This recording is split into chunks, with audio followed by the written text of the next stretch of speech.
Hello, my name is Simon Goldberg and I'm a Blockchain Specialist Solutions Architect at AWS. In this video, I will show you how to retrieve comprehensive transaction details from various blockchains such as Bitcoin and Ethereum. I will be utilizing Amazon Managed Blockchain Query's Get Transaction API. Let's get started. Amazon Managed Blockchain Query, AMB Query for short, offers serverless access to multi-blockchain datasets with user-friendly APIs. You can use AMB Query to more quickly ship applications that require data from one or more public blockchains without the overhead of parsing data, tracing smart contracts, or dealing with specialized indexing infrastructure. AMB Query makes blockchain data retrieval both easy and efficient. AMB Query's Get Transaction API allows you to easily retrieve comprehensive transaction details based on a given transaction hash. An example use case for this API is populating a front-end UI with historical transaction details, such as the block number or the to and from addresses in the transaction. Before we look at a code example, let's go over the prerequisite steps. To get started with AMB Query, make sure that Python is installed on your machine. Additionally, install the latest V2.3 release via pip. You also need to install the AWS command line interface. Once it is installed, you can set it up using the AWS configure command to define your credentials and region for your IAM user.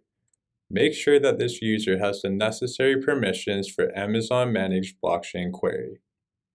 This Python example uses modules from V2.3 to send requests to the AMB Query Get Transaction API. This example retrieves comprehensive transaction details for a given transaction on the Bitcoin mainnet. To use V2.3, you must first import it and indicate which service you are going to use. After you have created a Managed Blockchain Query resource, you can specify the API to call and pass in the relevant parameters. In this case, a transaction hash and the network. I've additionally parsed the response to return the data in a more human-readable format. As you can see, when I run the code, it returns various details about the transaction, such as the block hash, the transaction timestamp, and the transaction fee. Let's now take a look at an example that retrieves comprehensive transaction details for a given transaction on the Ethereum mainnet. Similar to the last example, I specify a transaction hash and the network, and I'm printing the results in an easy-to-read format. When I run this code, you can see that various details about the transaction is returned, such as the to address and the from address. In this final Python example, the List Transactions API is used to first obtain a list of transactions for a specified externally owned address on the Ethereum mainnet. The code then loops over each transaction in the list. For each of the transactions, the Get Transaction API operation is called, passing in the relevant transaction hash in order to retrieve detailed information for each of the individual transactions.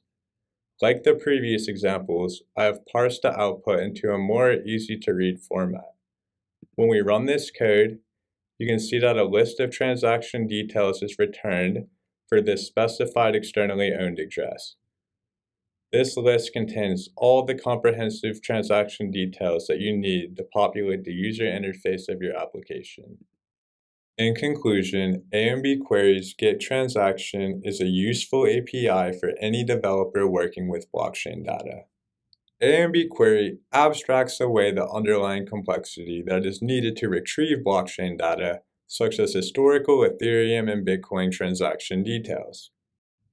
That is all for today's video.